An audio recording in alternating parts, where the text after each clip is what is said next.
Hi everyone, I'm attorney Aiden Durham with 180 Law Co. in Denver, Colorado, and welcome back to All Up in Your Business.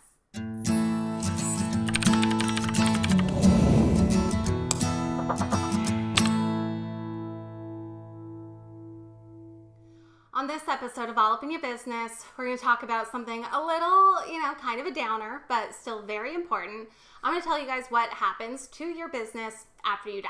But first, before we get into all of that fun and uplifting talk, be sure to check the description for links to additional information and resources. And of course, don't forget to like, subscribe, and share. All right, so what happens to your business after you die? It depends primarily on two things.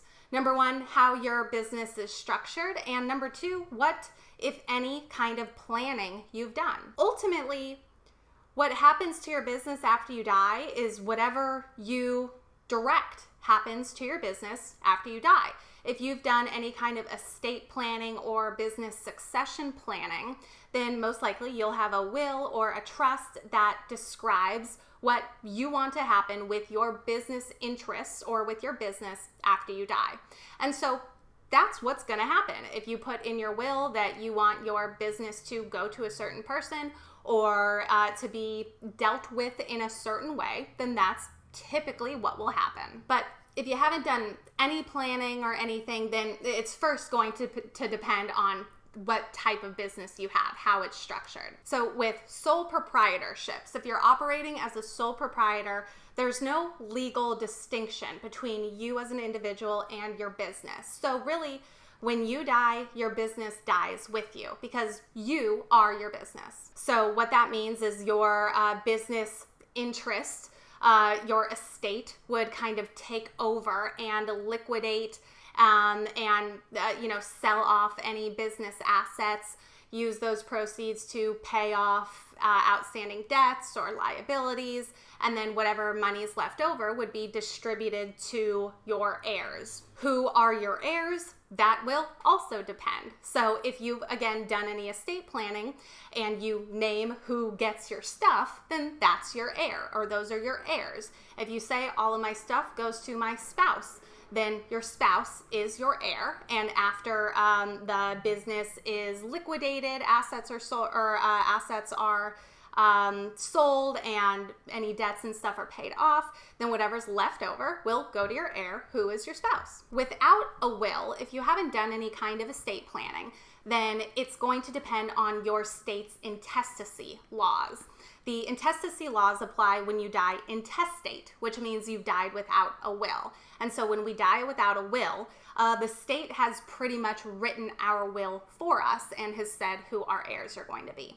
In most states, it essentially starts with your closest living relative and then kind of goes out from there. So if you're married, it's usually going to be your spouse who is the primary heir.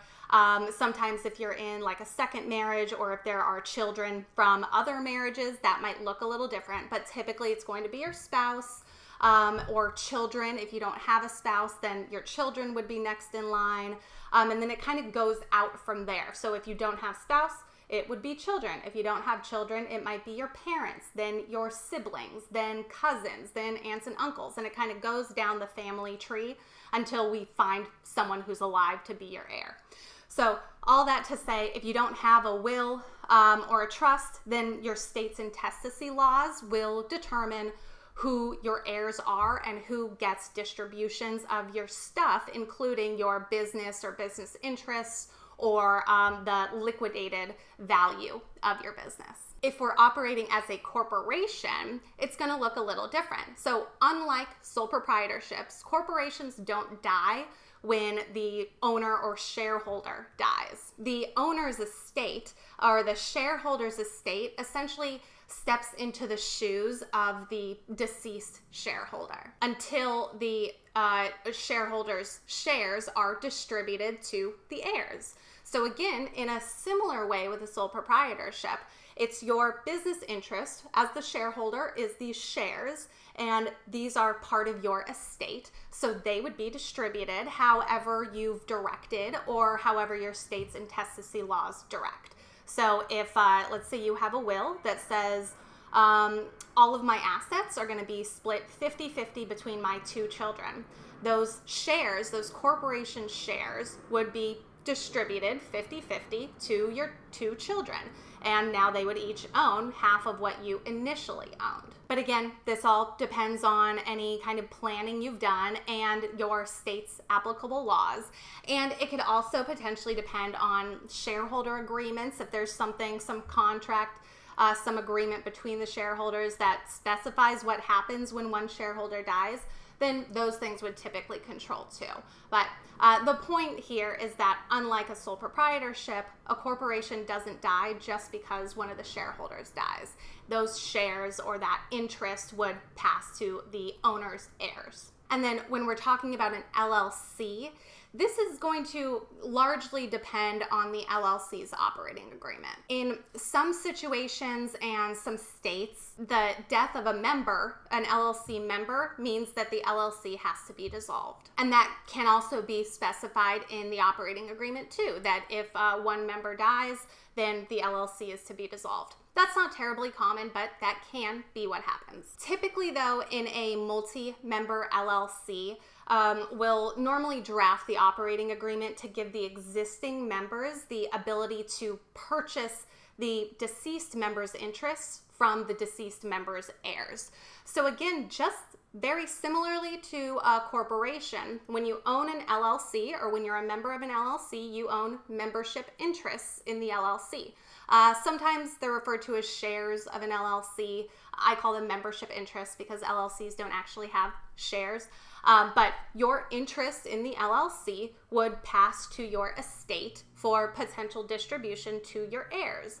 And in a lot of operating agreements, it will say that the other members have the first right to purchase those interests back from the estate, because otherwise they might end up in business with, some family members of their initial business owner, and that's not always ideal. In a single member LLC, it's pretty common that there will be a provision in the operating agreement that lets the deceased member's estate step into their shoes and admit a new member or sell the interests. So usually what would happen is, LLC member dies, the estate administrator or the executor would step into the member's shoes pretty much and have the ability to either admit a new member or they can sell the entire business interest to a third party. And then those sale proceeds would go into the estate. It's not like the estate administrator or executor gets that money. That's the estate money. So they would sell the LLC interests, get the proceeds back, and then those proceeds would be distributed to the deceased member's heirs, again, in accordance with their will or trust or intestacy laws.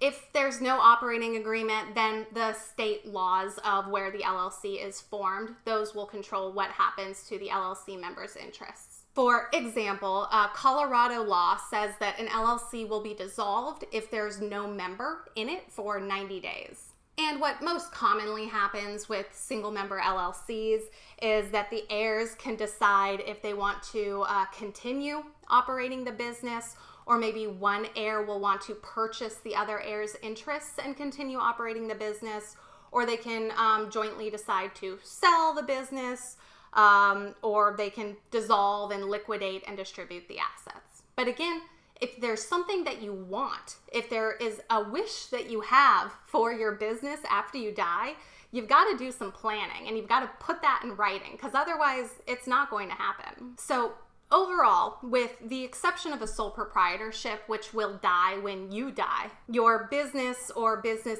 interests will pass to your heirs after you die, and your heirs will be determined by your will or by your state's intestacy laws. So that's why it's super important to, of course, do some estate planning. Even if you're not a business owner, estate planning is really important, so you know where your stuff's going to go after you die. But as a business owner, especially if you care about the continuity of your business after you've died, then it's necessary to do some planning. And it can be pretty flexible. You can do whatever you want with your business interests, or you can direct that whatever you want happen after you die. That's all for this episode, folks. Drop a comment below. Let me know what you think. If you are in Colorado, or if you have a Colorado-based business and you're looking for help to direct what happens with your business, or if you want to do some business succession planning, you can find my contact information in the description. Thank you all so much for watching. I'm Aiden Durham, and I'll see you next time.